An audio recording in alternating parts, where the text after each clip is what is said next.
We are back on Taking Care of Business on Kern Radio Newstalk 1180 with your host Clay Kerner, and I'm Marty Pay.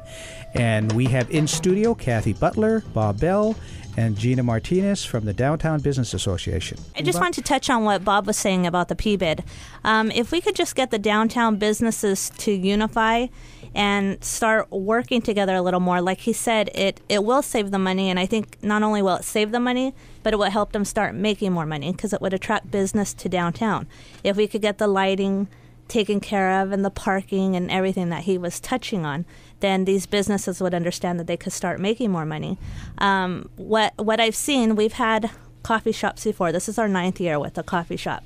And we've had them in strip malls. And it's run completely different from when you're downtown. And what we noticed right away is it's sort of like everyone's like an island. They're off on their own. They have their little business.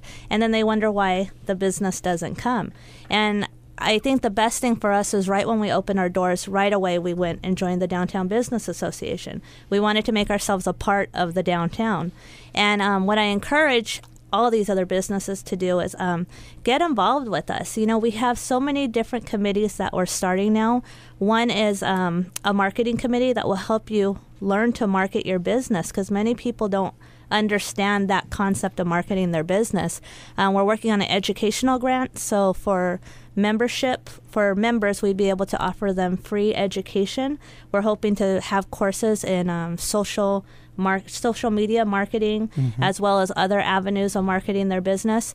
And if you're not ready yet to join us in that way, we do have an upcoming mixer, which is Tuesday, March 8th. It'll be at West America Bank, and the hours are from 5:30 to 7:30. And what's the phone number that people can call about that? They could call us at 325-5892. Okay. And Marty, they will have free food there for you at the mixer. Yes, we will have free food. Clay was sitting back there. You knew something was cooking. Okay. I do have a question because there was a debate going on between the DBA and some of its members recently about trying to raise $1 million. And then you reduced it down, the district revenue between $200,000 and $300,000 is now what you want to raise.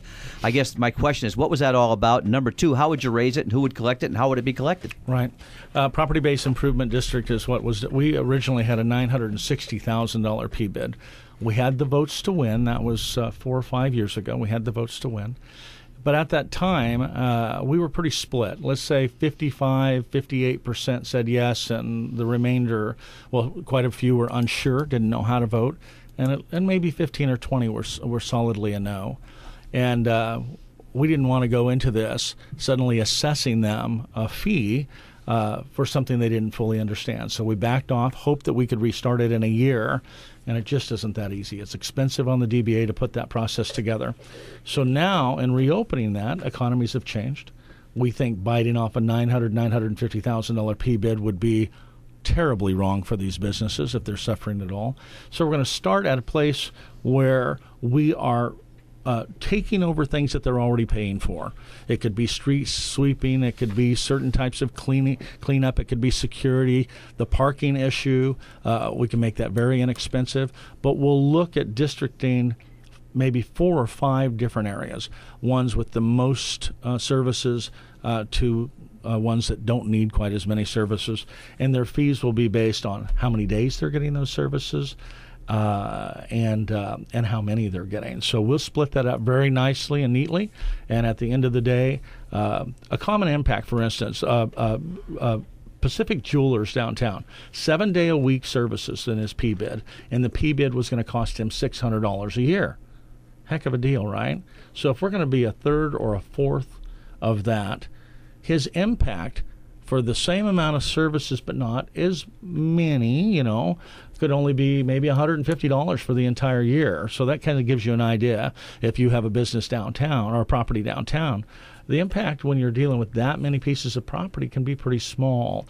Only the largest property owners will be hit, maybe in a more substantial way, but they're going to get a lot greater services for doing that. So the PBID's the right way, and then it is taken through the tax bill. This only applies to businesses that are members of the DBA, or all downtown businesses? No, the federal law requires that all that you do, you assimilate an area, you determine the properties that are going to be affected. Then you get to them a vote, just like anything. You would give them an opportunity to vote. I think there's about 580 property owners involved in the district that we're wanting to form. And they get a vote, and 50% plus $1 wins the day. So we'd like to win by 80 or 90%. We would really like to hit a home run here and not have a bunch of people backing out of this. We really think not only does it make us one voice, it really gets us in a positive light here in the city. So Bob, what you're basically doing is you're doing this in light of redevelopment funds? It's not necessarily. Let's just say that we've needed to become one voice for a long time. It's like you keep inviting people to a party and the party's going to help them, but they don't show up and they keep having excuses. That's kind of what happened last time. We really have a great message at the DBA that can help them. These are services that they need that will augment their business. But the greatest thing is it sends a signal to the community that the downtown has a single voice and they're paying for making themselves better. And when you do that, when you see somebody, no matter if it's an individual or a business, investing in themselves and investing in the community, Bakersfield's that kind of city that really pays attention. And we think that it's going to be the start of something amazing. That when you get all those property and business owners agreeing on smaller things, the outcome will be greater and greater and greater. Maybe in the first and second year we'll have smaller things, but hopefully it'll grow to some amazing opportunities. Well, who's the collection agency on this? Yeah, Clay, the federal government, in their law, doesn't allow us to just send a letter and say, hey, pay us. So what they do is they collect it through the tax, through their property tax. But here's the unique thing.